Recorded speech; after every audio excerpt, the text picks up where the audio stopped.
Hey everybody, I'm Hugh Brownstone for Three Blind Men and an Elephant, and I will cut straight to it.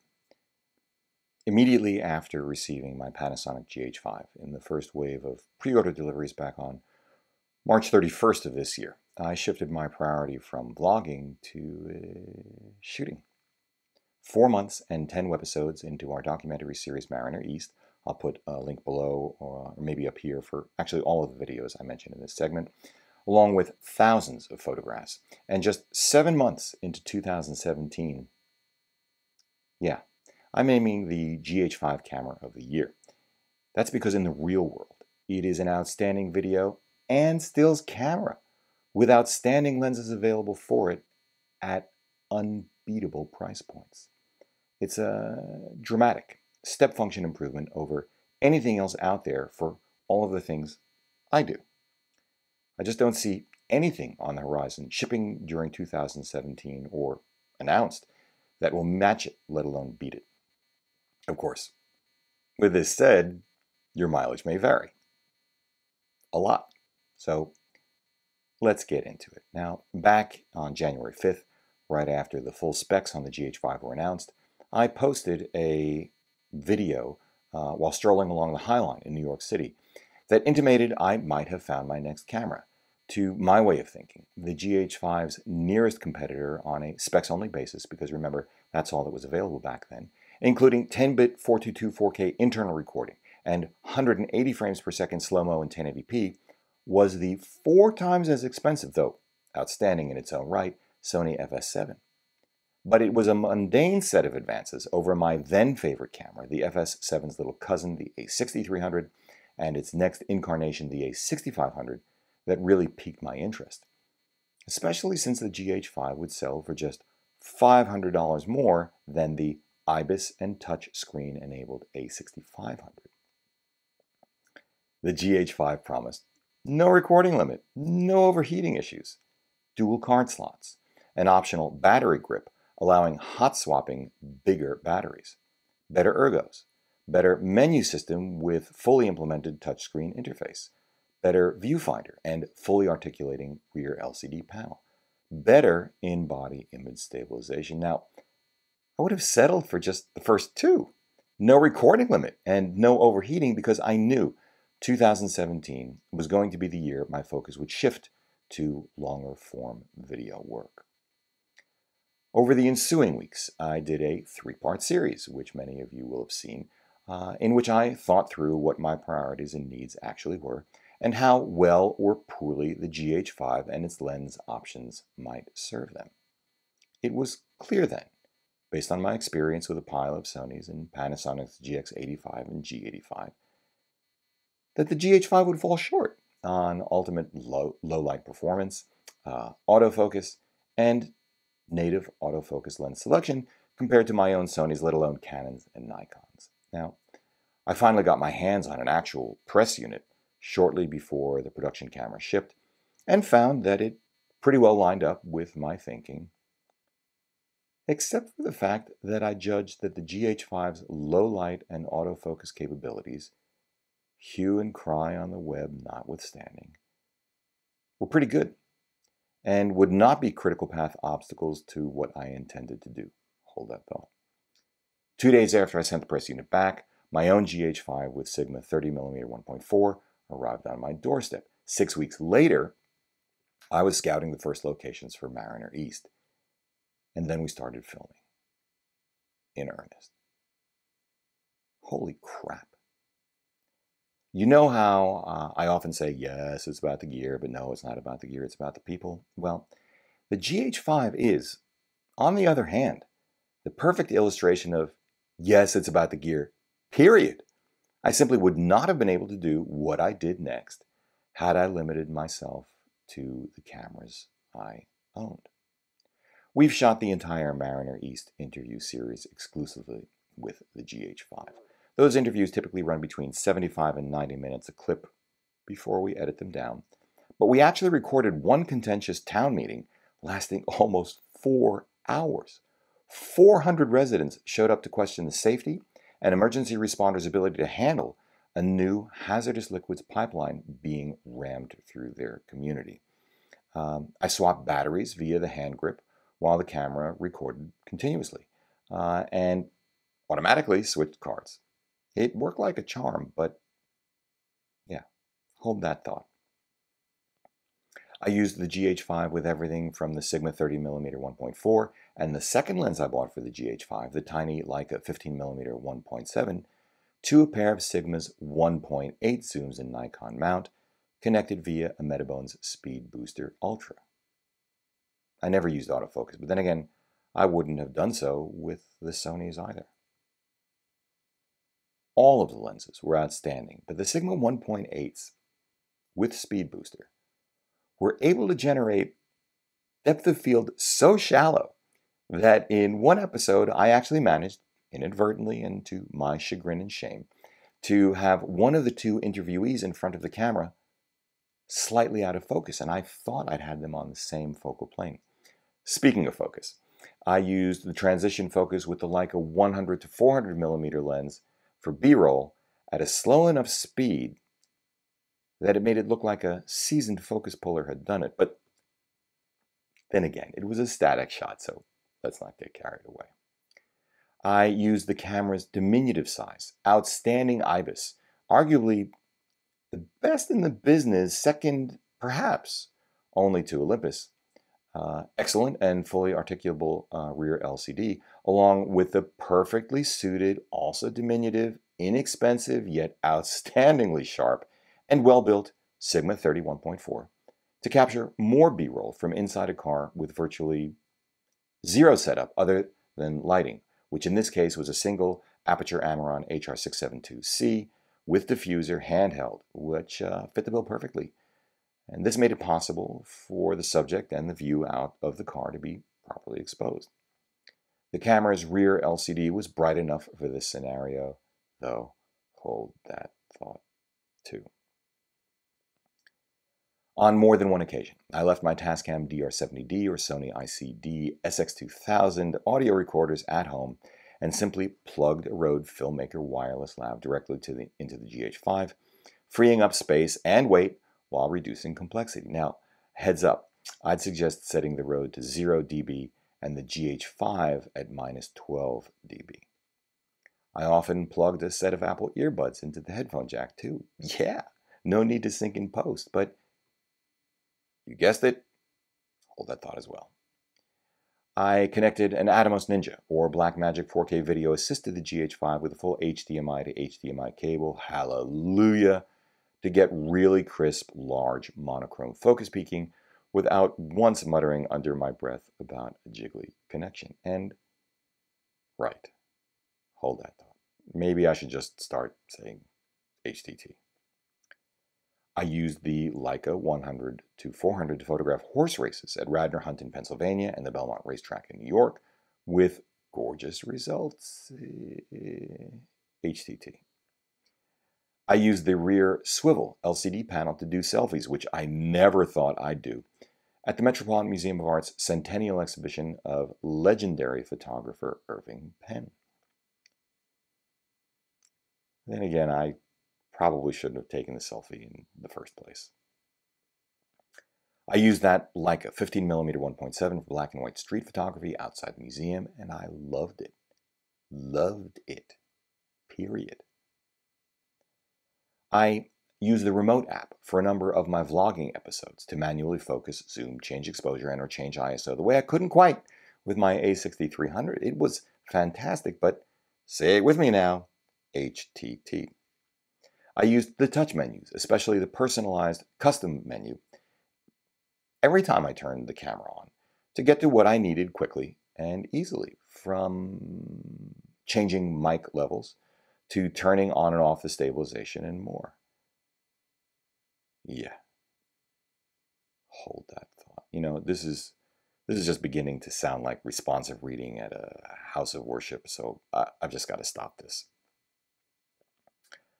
I use the outstanding and uniquely shaped buttons and dials to change ISO, white balance, shutter, aperture, and exposure compensation settings with less effort to find them. I mean, it got to the point where I really didn't take my eye away from the outstanding viewfinder. The GH5's ergos are better than any other cameras I've used since, well, okay, the Fuji X-T2, but other than that, the days of fully manual film cameras, which of course didn't even have white balance back then. To be fair, I also came to rely on other Aperture Lightstorm lights and light modifiers, which I took with me wherever we shot, indoors or out, and used them indoors or out, so that we'd rarely shoot above ISO 200, let alone 400. Guys, it's worth the schlepping, and it's worth the fast glass, full stop. Flip side, even at ISO 3200 and 6400, just as my earlier tests indicated, footage was very usable for our circumstances. Bottom line, the GH5 and its ecosystem provided me with stellar image quality while being dramatically less intrusive across my video and stills workflow than any other system I've ever used at a price I could afford. And I even enjoyed using it. Of course, I learned a bunch of other things in the process, and in the end had some nits to pick. So let's talk about those. 1. A pair of SD cards shooting 8-bit 420 UHD will run out of room before the camera overheats. Now, this is actually a good thing. In fact, the camera never overheated, but I only brought 2 cards to that 4-hour meeting. Lesson learned. I now always have at least 3 SD cards on hand, along with 4 batteries that I have never gone all the way through. Especially useful when I schedule 3 different location shoots on the same day. Now that Lexar is disappearing, I may cut over from their 64 gig 2000X cards that I was using to Sony's new 64 gig, although maybe we can get some deals on the Lexars. 2. The tripod socket on the optional battery grip is not aligned with the lens's optical center. It's not even close, as in, forget about it. For still photography, this is usually, though not always, a non-issue, but for video, it's just silly. You can't use a rail system with the battery grip in place, which, most importantly for me, makes matte boxes unusable with it. Speaking of batteries, I wish the GH5 showed both battery statuses along with time left, or at least percentage left, like the Sony's. As it is, the GH5 only shows the battery currently in use, and then with only one of 3 bars. I mean, 3 at the max, and who knows. Back to the grip for a second. When you're using a long or heavy lens with the GH5, the grip is likely to get in the way of attaching via lens collar to many tripods. I learned that either A, I had to remove the grip altogether, or B, use a smaller tripod with much smaller head and smaller QR plate like my Gitzo Mountaineer and Arca Swiss, rather than the Cartoni or Succeed.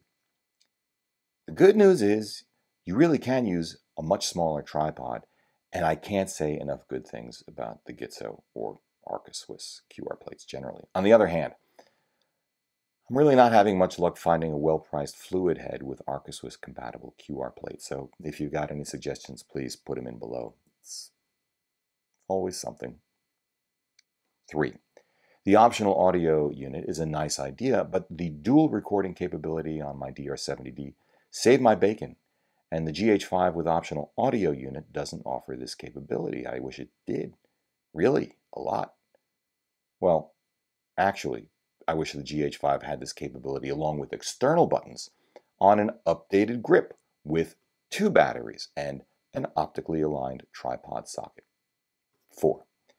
At one point, I thought there was something wrong with the Leica 100-400 until I realized it's so long at the top end, 800mm full-frame focal length equivalent, that atmospheric conditions can have a greater impact on image quality than the lens itself. Also, while wonderfully compact, the f6.3 maximum aperture at the long end can be a bit slow even in daylight and doesn't have the build quality or ultimate sharpness of Sony's new 100-400 G Master. Still, I think the Leica offers a reasonable set of trade-offs, and at the higher ISOs I used for some of the horse racing shots, well, noise was a non-issue. 5. While the Sigma 1.8 zooms are every bit as optically wonderful as so many reviewers have said, I was using full frame versions. Really, truly outstanding. They are massive. These guys are just massive, especially on the GH5. Still, with the Metabone Speed Booster, they were just incredible. When traveling with a full kit, including camera, lenses, and accessories in a Pelican 1510, I could see relying on these exclusively for interviews and most B-roll. But if I'm working with just a bag over my shoulder and going handheld, I'd definitely give them up for the Leica 1517 along with a Sigma or Leica 25mm 1.4 and an Oli 75 1.8. These small, fast primes are sharp, contrasty, tasty, offer autofocus which works very well for stills, are much easier on the body, and can be handheld more easily, even though none of them offer lens image stabilization. Yes, the Sigma 1.8 with the Speed Booster render extraordinary IQ and bokeh. Yes, with the Speed Booster, the 18-35 gives me the advantage of a slightly wider bottom, full frame equivalent of about 25mm, just 1mm shy of my absolute favorite full frame wide focal length of 24mm, versus the Leica's 30mm full frame equivalent, which I came to love anyway. Yes, in theory, the Sigma 1.8 with Speed Booster gives me an even shallower depth of field than native Micro Four Thirds f1.8 lenses, as I alluded to earlier, but in reality, we're talking a difference of less than an inch wide open at 6 feet, which is about where I shoot for the interviews. At 5 feet, that changes to an inch and a half, which really, generally, is meaningless to me. Again, your mileage may vary. I also didn't love the fact that, at least in Nikon mount, the Speed Booster relies on its own diaphragm ring rather than that of the lenses themselves. And didn't communicate f-stop back to the body. 6. The transition focus function, which I love, only worked at one speed for the Sigma 30mm 1.4, which suggests this is a limitation of all non-panny Leica lenses, but this is to be confirmed. 'Tis a shame. I think, had I known this when I bought the Sigma, I might have opted for the Leica 25 1.4 instead, even with its higher chromatic aberration and price point. 7. The 7-inch monitor recorders I used are so big and heavy that I clamped them to the tripod rather than the camera, and though readable, I wish they were even brighter. I wish I had been able to mount them on the top with confidence. I guess it looks like I'll have to try the 5-inch monitor-only small HD focus when it's back in stock. 8. I wish the GH5 had real tally lights front and back. This would have saved battery power while giving me peace of mind during those very long township meetings I covered, and saved me from one embarrassing shoot where I had to ask the interviewee to take it from the top 4 minutes into it because I wasn't paying attention to the rear screen, the blinking red dot, which wasn't blinking, wasn't bright enough. It's a classic, no, it's about the people moment. 9. While I like the menu system and remote app better than any other hybrid out there, the iOS version definitely hiccups around connectivity. Now, Panasonic tells me this is not an issue with Android, but to be confirmed, and I wish they'd fix it. But I wish Pani and any or all other camera manufacturers out there would take a page from the user interface teams responsible for the Filmic Pro and DJI Go apps. And I wish they'd also take a page from DJI's Crystal Sky high brightness touch monitors to create a truly great user interface with outstanding remote capabilities in a lightweight, daylight viewable solution. 10. I really wish Panasonic could figure out how to put in an electronic neutral density system inside the camera the way Sony has in the FS5 and FS7 II, but I know that's piggy. 11 and 12. The lens mount has a little bit of play in it with bigger lenses like the 100-400, but it didn't seem to affect image quality or handling. And yes, the autofocus is not nearly as good as Sony's, even if it's absolutely fine. It's really quick and locks on very well for all the stills I took, and is better, more cinematic, and more reliable than I expected it would be in video mode when contrast, composition, and lighting align to provide optimum conditions for the contrast detect only system. Bottom line, yeah, Panasonic really should do something about its video AF for those of us who need it, including in 4K.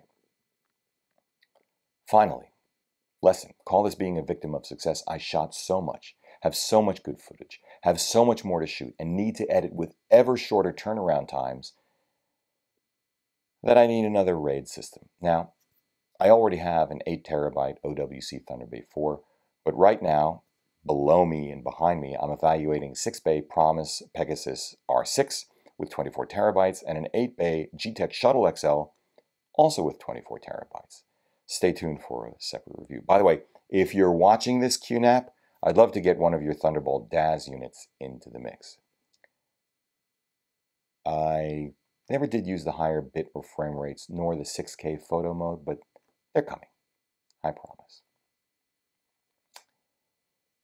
In the end, the GH5 is a brilliant video camera, and yeah, I'm saying it, a brilliant stills camera, even if it remains far from perfect, because, yeah, of course, nothing is. It was absolutely the right purchase for me when I decided my next step was documentaries. But the eye-opener is that the GH5 is not only shaping up as a total system for me, including stills. I really don't see myself needing anything else for 99 to 99.5% of what I do, but that I really enjoy using it. Image quality gives away nothing to the usual list of bigger censored, more expensive suspects at all but the very fringes when you choose the right lenses and lighting.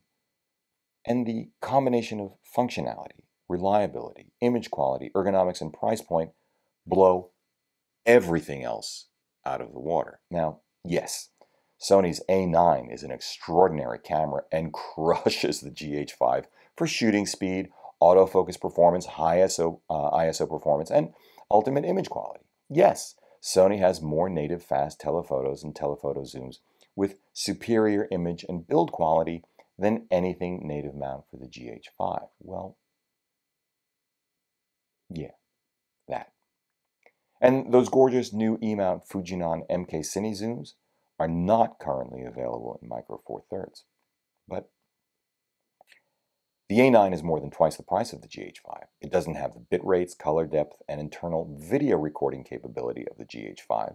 It doesn't have unlimited recording, and its ergonomics, touch interface, and IBIS aren't as good as those of the GH5. If my video work weren't distributed over the web, where compression and limited dynamic range viewing devices essentially moot the A9's advantages, if my print work were typically 27 by 41 or larger, if my portfolio were heavily weighted to sports, if my portfolio were heavily weighted to low light, well, I'd choose the A9 over any other camera out there, but that's just not what I do. If my budget were tighter and my shoot durations shorter, well, I already named the sub-1000 GX85 2016 camera of the year, and those of you who argue that the G85, $300 more, is an even better value, I think you make valid points. Turning to dedicated video cameras, yes, the C200 offers a dramatically lower price point for the functionality that Canon has crammed into it. And Panasonic's EVA1, EVA1, is a fascinating new camera as well, even down to its EF mount. But at $7,500 for the C200, price not yet set on the EVA1 but bound to be close,